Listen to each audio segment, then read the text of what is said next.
Je pense que ça va être une des équipes du futur dans l'AFC. Ah oui, on en est là. Ah, mais complètement. Je pense qu'ils ont un excellent quarterback. Je pense que, tu vois, ça va se jouer sur les prochaines années entre, allez, on va dire 5-6 équipes pour quelques années. Et Et les Jaguars en font partie. ouais.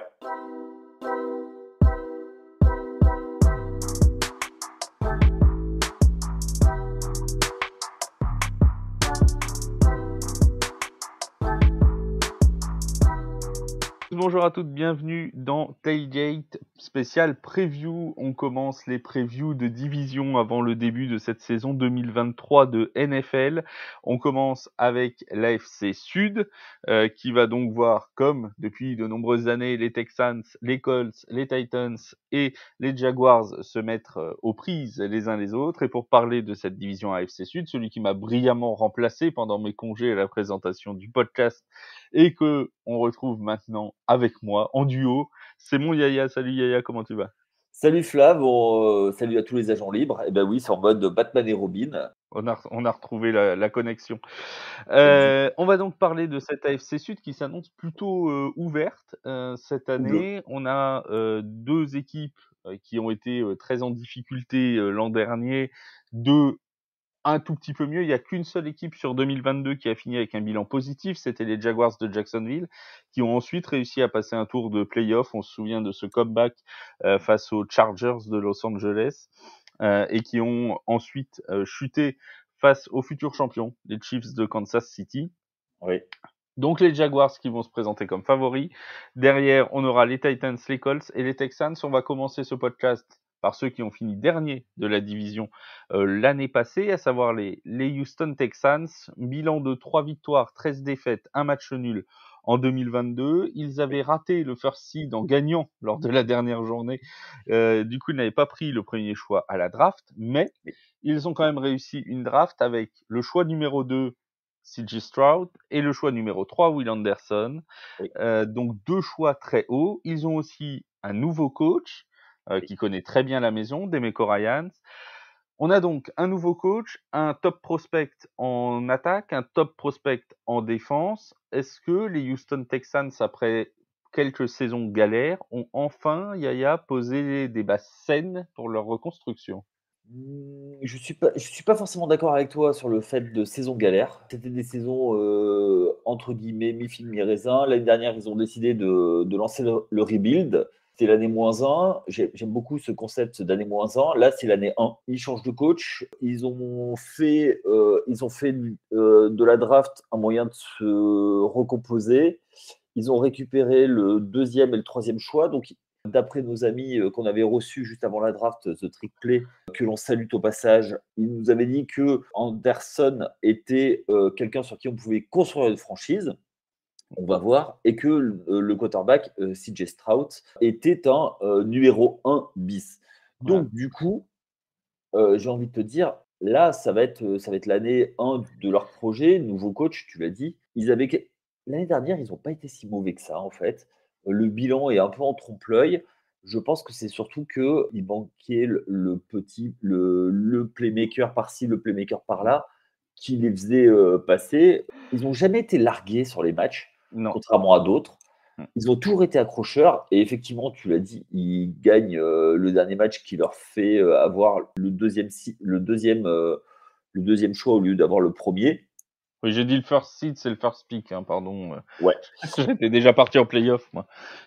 Houston, en fait, avec Bill O'Brien qui a tout détruit de ce qui a été construit il y a quelques années, a été dans la médiocrité. Ils avaient leur quarterback, mais ils ont eu un problème avec Deshaun Watson, et c'est Mm. tout à leur honneur de ne pas l'avoir gardé, je pense. Ils ont tradé leur receveur star, Mm. Brandon Cooks. oui, mais encore avant DeAndre Ah Hopkins. oui, d'accord, oui, oui. DeAndre Hopkins, oui. L'année dernière, la satisfaction était vraiment Dameon Pierce, Ouais. running back. Ils ont rajouté Singletary. Ils ont un Euh, bon corps de coureurs, ils ont un bon comité de coureurs, ouais. les Texans. Ce qui va, ce Si qui va, ce qui va pêcher, excuse-moi, ce qui va Ouais, vas-y. pêcher, ça va être plutôt le corps de receveur avec un tight end, j'ai envie de dire, qui va jouer le rôle de papa, c'est Dalton Schultz. Qui est très bon en red zone, qui est souvent à Dallas, qui était souvent une des cibles de Dak Prescott arrivé dans les 20 derniers yards. C'est vrai que Dalton Schultz, il peut apporter quand même quelque chose. Après, sur le genre de coureur, Dameon Pierce, va falloir qu'il confirme. C'est parfois le plus compliqué parce que maintenant tout le monde le connaît, on s'attend à lui. L'année rookie, c'est bien passé. Il va falloir qu'il confirme. Mais c'est vrai qu'il y a Devin Singletary qui est derrière, donc ils ont vraiment 2 coureurs plutôt intéressants. Ce qui peut être aussi intéressant du côté des Texans, c'est que contrairement à beaucoup d'équipes qui ont un choix très haut à la draft et qui choisissent un quarterback, je pense à Trevor Lawrence par exemple avec les Jaguars, dont on reparlera tout à l'heure. Quand Trevor Lawrence est arrivé chez les Jaguars, bon, il y avait un problème de coaching, mais il y avait aussi un problème de ligne offensive qui n'était pas excellente en protection, c'est le moins qu'on puisse dire. Là, CJ Stroud va arriver dans une équipe où la ligne offensive est pas extrêmement poreuse, elle prend pas l'eau de toutes parts, et donc du coup, il peut déjà installer que ce soit le jeu de course avec Dameon Pierce, mais aussi avoir du temps pour lancer, ce qui est plutôt intéressant, surtout qu'il sait aussi utiliser ses jambes quand il faut, CJ Stroud. Donc il y a vraiment un contexte pour que il puisse réussir. Alors on va pas s'attendre à des merveilles dès l'année 1, mais il peut quand même être dans un contexte plutôt intéressant. Après, tu l'as dit, ce qui peut poser problème, c'est le corps de receveur. Parce que le corps de receveur des Texans, on va porter offense à personne dans ce podcast, mais dire que ce n'est peut-être pas le corps le plus talentueux de toute la ligue ne sera pas mentir. On a Nico Collins, on a John Mechie qui revient donc de sa leucémie. D'ailleurs, il y a un très bon article sur The Free Agent si vous voulez voir un peu l'histoire de John Mechie. On a Robert Woods qui sort d'une saison difficile. Donc voilà, c'est quand même un corps de receveur, je sais pas ce que tu en penses, mais qui est pas dans les top NFL.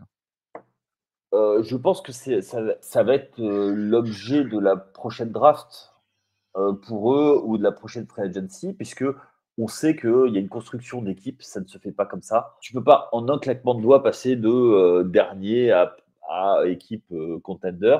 Je suis pas d'accord avec toi sur le fait de dire qu'on n'attend pas des miracles. Moi, je les vois bien progresser, faire une saison. Ah oui, non, je parlais de CJ Stroud. On s'attend pas que ce soit Patrick Mahomes dès l'année 1, quoi. C'est ça le truc. Patrick Mahomes, année 1, il était sur le Ah banc. non, mais Patrick Mahomes actuel, je te parle. Ah oui. Patrick Mahomes actuel. Non, mais c'est pour dire. C'est pour dire. C'était l'imitation de Yaya qui a adoré Patrick Mahomes dans la série Quarterback sur Netflix si vous ne l'avez pas encore vu. C'est pour dire que même si on en attend des bonnes choses, même s'il peut faire progresser l'équipe, il va lui falloir laisser aussi du temps qu'il progresse et qu'il apprenne la NFL à ce bon CJ Stroud. Et puis, il faut apprendre l'attaque, le Voilà, playbook offensif. Il y a un nouveau coaching, donc il y a tout qui est favorable pour lui. Petite question aussi, moi, petite chose qui me titille encore avec ces Texans, c'est la défense. Ils ont eu l'an dernier des gros problèmes de défense contre la course. C'était la pire défense contre la course en nombre de yards encaissés, 170 yards en moyenne par match. C'est énorme. On sait que c'est une division avec des coureurs quand même qui sont compétents. On pense à Derrick Henry qui s'est souvent fait des Texans son plat de résistance préféré. Derrick Henry, son plat de résistance, c'est un peu tout le monde. Oui. C'est un peu tout le monde, mais contre les Texans, c'est particulièrement bon. Il y a Travis Etienne du côté des Jaguars de Jacksonville, qui est aussi un coureur compétent. Éventuellement, Jonathan Taylor, on reparlera des Colts juste après. C'est quand même des équipes qui ont des running backs de qualité. Ça peut poser problème. Et sur le backfield, on a quand même un Derek Stingley qui était numéro 3 du choix de la draft en 2022, qui a pas forcément fait une année rookie aussi bonne que celle qu'on attendait. Il a été sélectionné avant Sauce Gardner, par exemple, qui a été en choix 4. Voilà, bon. Donc on attend une progression de Derek Stingley aussi. Oui, ça peut arriver. Hein. Ça peut arriver, bien sûr. Et ils ont recruté Jimmy Ward. Alors ça, c'est quand même un safety de qualité, pour le coup, l'ancien des 49ers. Le problème de Jimmy Ward, c'est qu'il n'a pas eu beaucoup de saisons, il n'a pas été blessé. Donc, il faut voir aussi s'il va pouvoir rester en santé toute l'année. On lui souhaite. On lui souhaite et on le souhaite aux Texans. Mais c'est un vétéran qui est important dans le vestiaire. Il faut des vétérans dans le vestiaire quand tu as une équipe super jeune qui leur donne les bases de travail. C'est-à-dire que quand tu as un entraînement à 10h, qui est là à partir de 8h30 pour aller pour aller faire le travail supplémentaire, pour forcer les jeunes, pour rester plus longtemps, pour tout ça. Tu vois, c'est important ça. Oui, oui, bien sûr. Donc en fait, c'est une défense, j'ai la sensation que, bah, ça peut donner quelque chose et c'est Oui. peut-être un peu la sensation globale des Texans avant le coup d'envoi de la saison 2023. Ça peut très bien se goupiller, la mayonnaise peut prendre tout de suite et ça peut être une équipe surprise de cette saison 2023.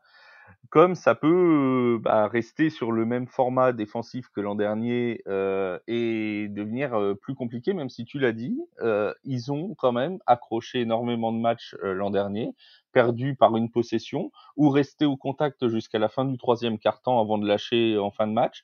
C'est arrivé très, très souvent donc c'est pas une équipe qui a été larguée la saison dernière et qui va nous surprendre incroyablement si elle gagne des matchs cette année, mais c'est une équipe qui peut progresser.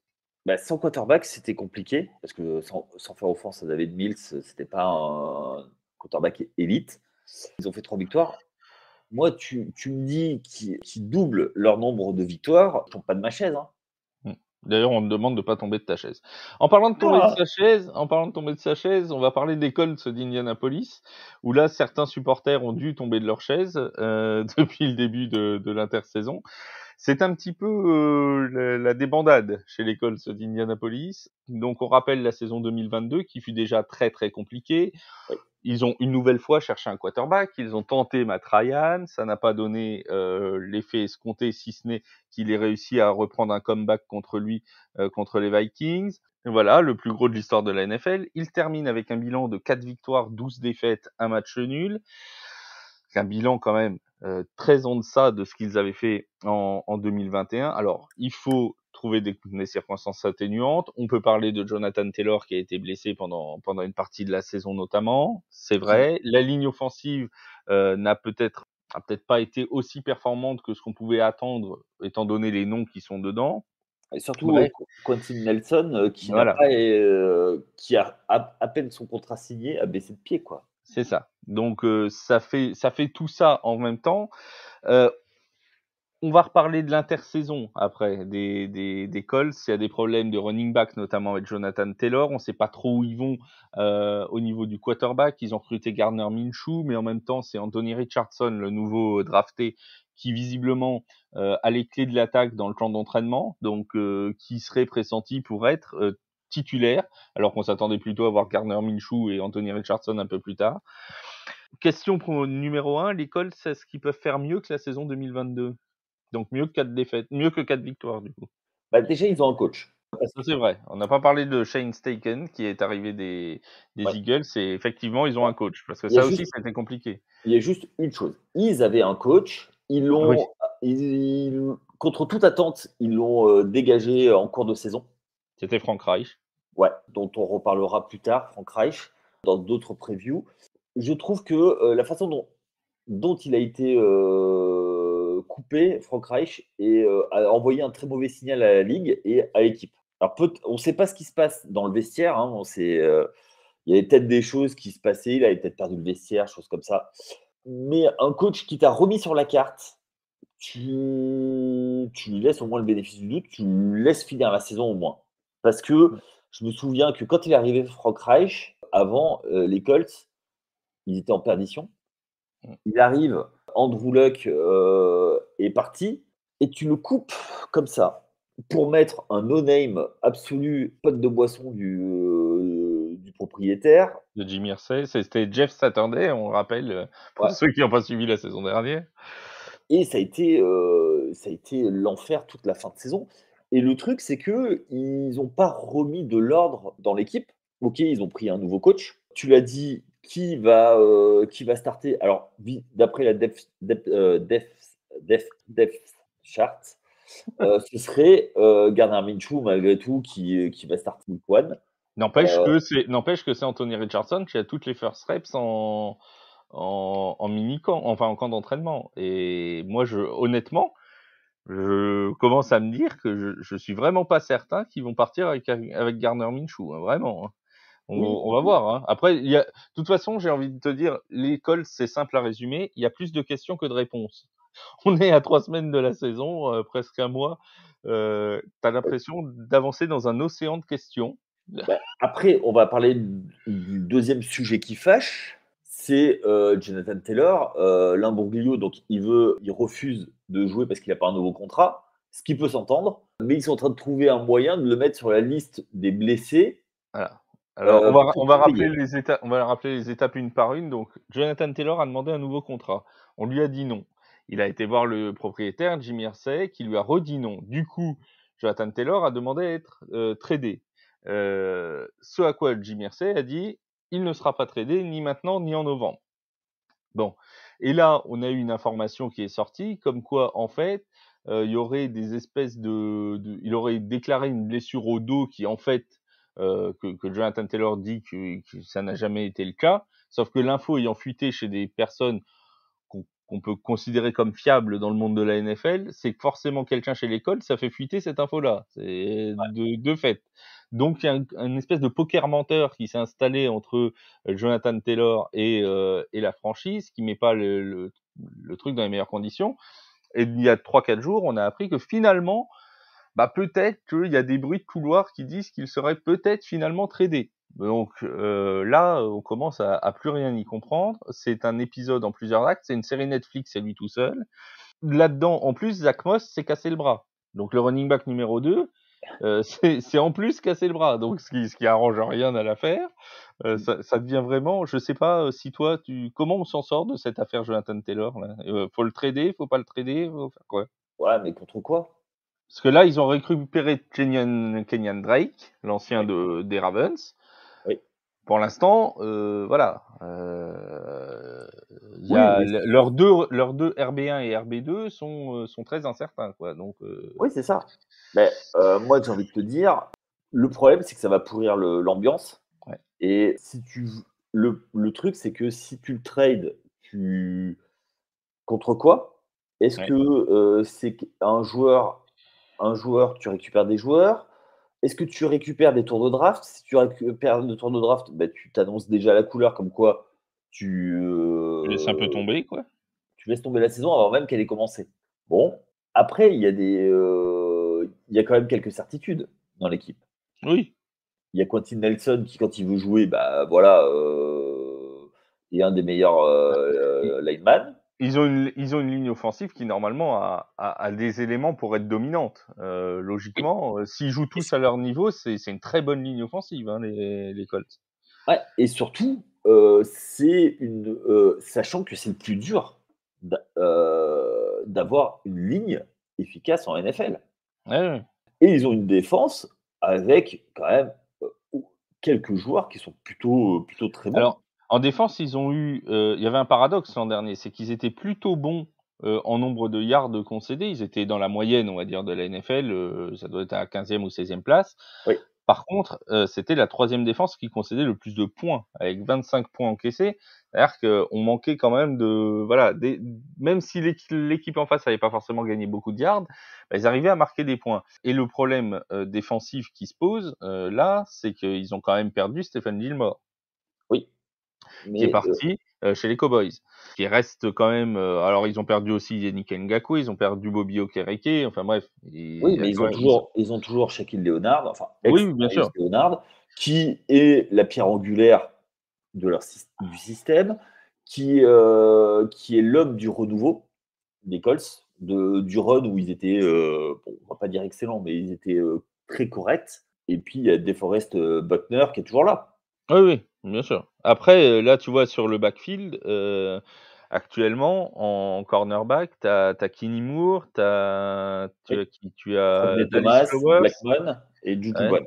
voilà, Stephen Gilmore, il risque de manquer quand même, hein. Oui, après, si tu as un front seven qui met beaucoup la pression sur le quarterback, ça Il a pas le soulage temps ton de backfield. lancer, voilà, il a pas le temps de lancer, donc t'as pas besoin des cornerbacks, oui, mais bon, c'est certain. Après, Heu, c'est sûr que si tu des très bons dans le backfield, ça donne un peu plus de temps au front seven pour aller, chasser le chasser le quarterback. quarterback, pour Donc aller à la c'est chasse au quarterback. ouais, Les Colts d'Indianapolis qui vont commencer leur saison face aux Jaguars de Jacksonville, un duel de division. On l'a pas dit pour les Texans, ils commenceront à Baltimore chez les Ravens pour leur match d'ouverture. On passe aux Titans, mon Yaya. Les Titans du Tennessee, 7 victoires, 10 défaites l'an dernier. Alors eux, c'était les montagnes russes. Ils ont commencé très bien la saison. À la mi-saison, ils étaient largement en tête de leur division. Et puis patatras. Non, alors attends, c'est vrai qu'ils ont commencé très bien leur saison. C'est très bien. Le premier match était nickel, merci à eux.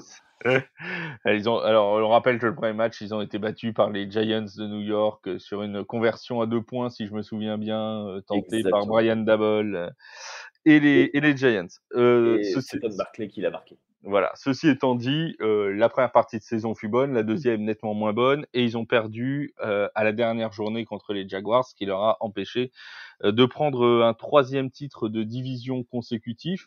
Les Titans du Tennessee, alors certes, on a eu Ryan Tannehill qui a été blessé en deuxième partie de saison. On avait toujours cette attaque unidimensionnelle, quasiment uniquement sur Derrick Henry. Aujourd'hui, on a eu des rumeurs pendant l'intersaison comme quoi Derrick Henry, Ryan Tannehill, notamment, pourraient être tradés. Ça n'est pas arrivé. Tout le monde est encore, on va dire que le squelette est encore là, Tannehill, Derrick Henry, Kevin Byard aussi en défense. Tout le monde est resté. On a quand même l'impression, comme c'est leur dernière année de contrat, notamment à Tannehill et Henry, que la fenêtre, tu as fait un excellent podcast avec Seb sur les équipes qui ont des fenêtres de tir pour le Super Bowl. On a l'impression que pour les Titans, c'est en train de devenir une meurtrière, voire une chatière. C'est en train de se réduire comme peau de chagrin. Est-ce que c'est la dernière chance pour les Titans, avec cet effectif, de pouvoir tenter d'aller en play-off, voire au Super Bowl? Je crois que, alors, en fait, moi je pensais que c'était la fenêtre était passée. Elle est peut-être déjà passée, c'est peut-être même plus une chatière, c'est peut-être un Ouais, œillet. mais en fait, ils l'ont réouverte avec l'arrivée du gros free agent, pas de chez nous, hein. On l'a laissé partir, c'est DeAndre Hopkins. Je pense que l'année dernière, ce qui leur a manqué, c'était un vrai receveur de classe, que je veux dire, c'est top, allez, on va dire dans le deuxième tiers, au moins dans le deuxième tiers. Ouais, un A.J. Brown, en fait. Oui, alors même si, voilà, je pense que quand il est parti, on pensait pas qu'il ferait cette saison. Non, c'est sûr. Mais son départ a fait beaucoup de mal. Il manquait un receveur. Du coup, les défenses sont beaucoup refermées sur Derrick Henry. Et cette année, avec Ryan Tannehill, n'est pas non plus la pompe à vélo que beaucoup voudraient faire croire. Ah C'est un non. très bon quarterback de système, un gestionnaire, un très bon gestionnaire, qui, s'il est en santé toute la saison, drivera l'attaque de main de maître.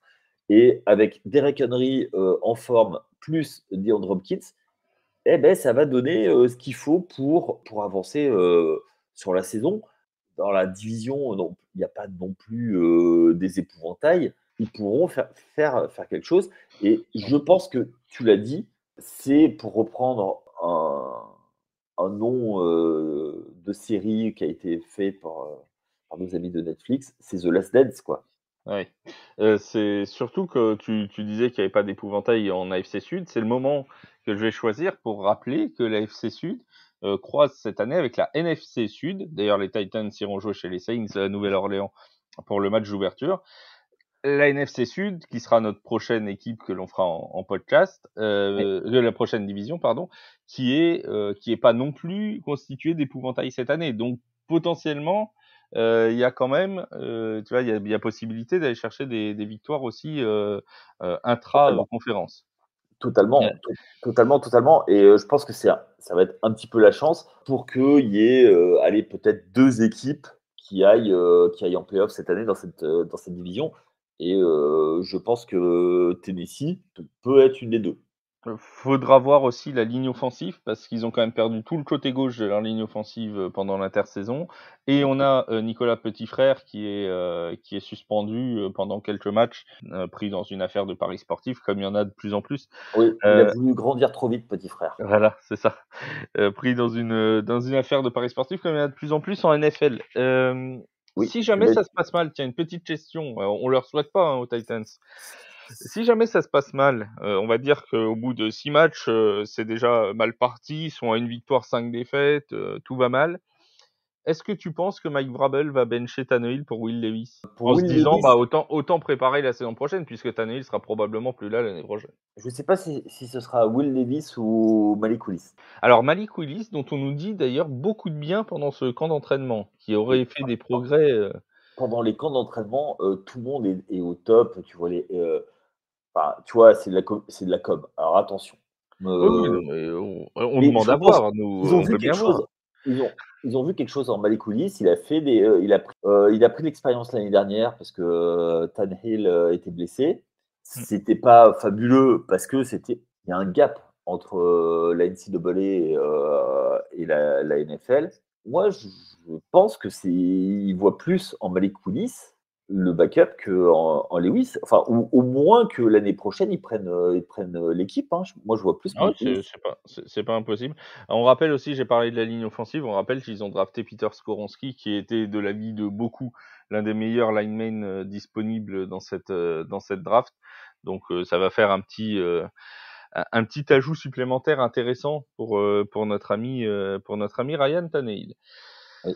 On passe aux champions en titre 2022. Ah oui, bah ils sont champions en titre, que veux-tu que je te dise. Les Oui, de la Jaguars division. de Jacksonville sont champions régnants de l'AFC Sud.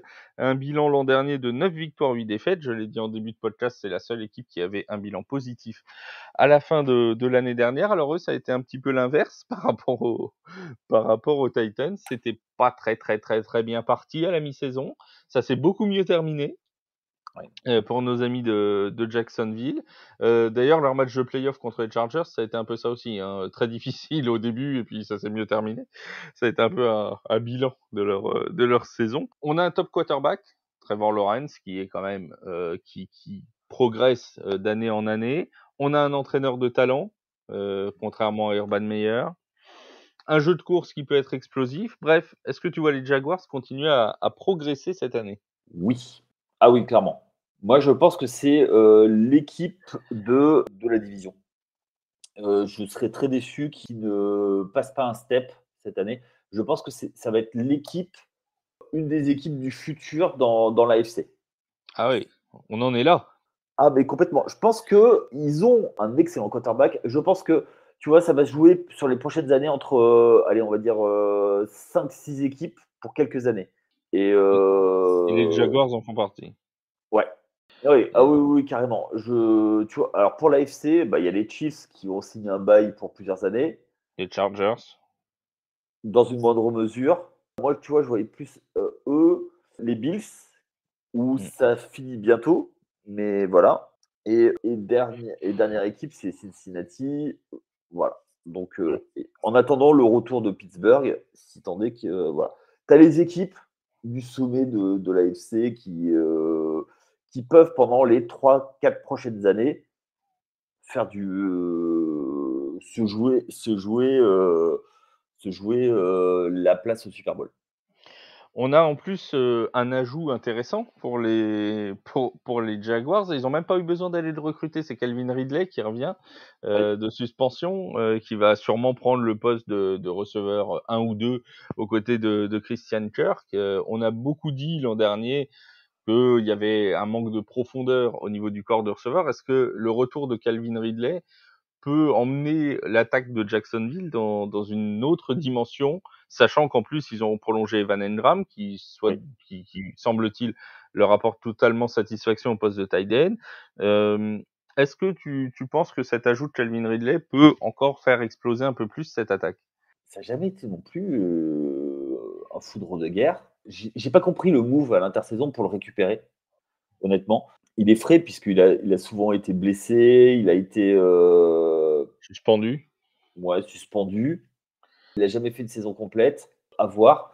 J'attends. Vraiment, j'attends. Alors, lui, je vais le regarder avec attention parce avec Trevor Lawrence, ça peut être quelque chose. Il peut le faire briller. Voilà, donc à voir. À Après, voir. est-ce que le principal danger des Jaguars contre eux, j'ai envie de dire, ce serait pas un peu comme dans toutes les franchises NFL, mais peut-être plus pour eux encore les blessures, parce que on n'a quand même pas une profondeur d'effectif incroyable. Si Trevor Lawrence se blesse, Derrière, Ah, c'est pas fantastique. Je te mais passe non, mais je te passe Trevor Lawrence. Je ouais, Si on enlève, Travis Etienne, derrière on a quoi? On a Asti, on a Bigsby. On enlève un des top receveurs, soit Kirk, soit Ridley. Derrière, tu as Jamal Agnew, bon, ça peut donner quelque chose. Washington, Tim Jones, Kendrick Pryor. Bah, voilà, tu vois? C'est quand ouais. même pas tu pas non plus tu enlèves Evan Engram, tu as Brenton Strange, tu as Luke Farrell. Tu vois? Il y a quand même pas une profondeur d'effectif absolument énorme. Tu sens pas qu'il y a un vivier quand même de 25 mecs qui peuvent, après il y en a qui peuvent se révéler, hein. Alors, Voilà, on part, ju comme ça. juste une petite chose, mon cher Flav, on parle quand même d'une équipe qui a été 2 fois qui a eu 2 fois le premier choix d'affilée. Oui. D'ailleurs, en parlant de ça, Trevon Walker, on attend aussi une progression cette année en parlant de first pick. Pour moi pour moi, c'est lui la recrue de la défense. Ouais, Clairement. oui. Moi, j'attends beaucoup de lui cette année en saison 2. On va voir ce que ça va donner. Ah bah, Je pense si lui il progresse bien, il y a quand même une ligne défensive qui est pas vilaine entre Josh Allen, lui, Devin Lloyd et tout, c'est quand même, ça reste solide, hein. oui, mais Donc sur une défense 34, oui. Moi, enfin, c'est une équipe que je vais regarder avec attention. Je pense que ça va et moi, je te dis, je ne serais pas, surpris qu'ils se requalifient pour les playoffs et s'ils repassent un tour encore, ce serait pas une grande surprise et puis après, bah, ça dépend contre qui tombe. après c'est tout le problème de l'AFC cette année, c'est qu'elle est extrêmement concurrentielle. Ça fait quelques Tu ça parlais fait quelques années. d'épouvantail interdivision, là il y a des épouvantails, hors division là pour le coup. Bah, eux, là, eux, c'est plus hors division, c'est quand ils vont sortir. Ah oui, Et oui, tu l'as bah oui. dit, en fait, ça va être la saison de confirmation, surtout pour Trevor Lawrence, où on va voir ce qu'il a vraiment dans le ventre. Est-ce que c'est le quarterback d'élite qui était attendu, quoi? Et encore une fois, on voit vraiment les progrès qu'il a fait sous Doug Peterson. C'est quand même assez incroyable. Quand tu vois sa première saison, bon, il était, on l'a dit tout à l'heure, pas aidé par sa ligne offensive, mais tu vois, t'avais avec Urban Meyer, tu avais l'impression Ouais, qu'il savait pas où il allait. ils l'ont Depuis que Doug mis, Peterson est arrivé, oui. c'est quand même le jour et la nuit. Et puis Travis Etienne qui repart, enfin, Oui, voilà, bien sûr. ils l'ont mis et ils le mettent dans les meilleures conditions quand même, hein. Ouais, Ils ont ouais, fait ouais. en sorte et moi je reste persuadé que c'est une équipe qui peut faire quelque chose. Alors effectivement, l'année dernière, ils ont mis du temps à se mettre en place. C'était une année 1 avec un nouveau coach, un nouveau système, une nouvelle attaque. Ouais, ils ont fait de la place pour Travis Etienne, pour lui donner tous les ballons quasiment. Ils ont fait, mais vraiment, j'ai une question moi à te poser. Est-ce que toi, tu as été surpris qu'ils battent San Diego, les Los Chargers Angeles. les Chargers l'an passé? Est-ce que pour toi, c'était une vraie surprise ou est-ce que, au vu de la dynamique de la saison, c'était normal? Bah, c'est ça. En fait, le problème, c'est la dynamique. Ils sont arrivés en play-off en pleine bourre, les Jaguars. Ils étaient sur un nuage de confiance. Ils sont montés petit à petit, tu vois. C'était difficile en début de saison. Milieu de saison, on donnait quand même pas très cher de leur peau parce qu'ils étaient quand même assez loin des Titans. Et puis finalement, ils ont réussi à se qualifier. Et je pense que le vrai déclic, l'un des matchs fondateurs qu'ils vont avoir, c'est ces deux matchs-là, entre les Titans et les Chargers. Ouais. C'est ces matchs-là qui vont les faire passer, peut-être pour cette saison dans une autre dimension. Parce que tu te dis, ils ont construit un groupe qui avance ensemble, ont donné pas cher de leur peau, ils se sont qualifiés en play-off. Et même pour le dernier match, ils n'étaient pas forcément favoris contre les Titans, et pourtant ils sont allés le chercher. Contre les Chargers, ils ont fait un début de match catastrophique, ils étaient menés 27-0, je crois, si je dis pas de bêtises. 25. 25. Enfin, ils avaient plus de 20 points de retard. Ils contrebalancent, ils arrivent à se qualifier. Tu te dis, et contre les Chiefs, ils n'ont pas été ridicules non plus. Franchement, je pense que c'est un match, ces deux matchs-là ont été fondateurs, mais bien au-delà de la saison 2022, pour la saison 2023 qui va nous intéresser. Et c'est pour ça que, pour moi, ils sont assez largement favoris logiques de cette AFC Sud cette année. Ah ouais. Ouais, assez largement. Alors je suis pas d'accord avec toi, tu as dit tout à l'heure que tu envoyais 2 se qualifier. Moi j'en mets qu'un parce que j'en vois 2 du côté de la NFC Sud, donc voilà. Mais bon, c'est peut-être mon cœur qui parle aussi. C'est peut-être ça. Tu vois, ils croisent avec la NFC Sud et ce qu'on a dit pour la FC Sud, à savoir, bah, il y a pas d'épouvantail, la NFC Sud se dit la même chose de l'autre côté, tu vois? Alors, il y a C'est-à-dire, des épouvantails, mais c'est pas les mêmes. Donc voilà. Moi, tu vois, on en reparlera pour la prochaine preview. Je vous invite à écouter. Elle va sortir dans 3 jours pour la NFC Sud. Je serais pas étonné de voir 2 qualifiés. Et je vais même te dire, je mettrai peut-être les Falcons dedans. Tu vois. Et voilà, on en What? reparlera. Oh là On en, là là on en là là reparlera. On en là. reparlera. On aura tout entendu. Non, mais Alors, messieurs, non, non, non, non. écoutez le podcast dans 3 jours. Je Est-ce vous que je dirai suis là? pourquoi. Je vous dirai pourquoi. Je ne sais pas. Je n'ai pas les gens qui sont avec moi. Mais moi, je suis là. En tout cas, ça, c'est une certitude. Et il sortira en fin de semaine, vendredi, probablement, ce podcast NFC Sud. Juste avant de fermer l'AFC Sud. Ton classement, toi, pour cette AFC Sud 2023? Par ordre croissant ou Bah, décroissant? 1, 2, 3, 4. 1, 2, 3, 4. 1, je vois Tennessee à l'expérience. 2, je vois Jacksonville. Ah, tu mets 3, en 1 Tennessee? eh ben, à l'expérience.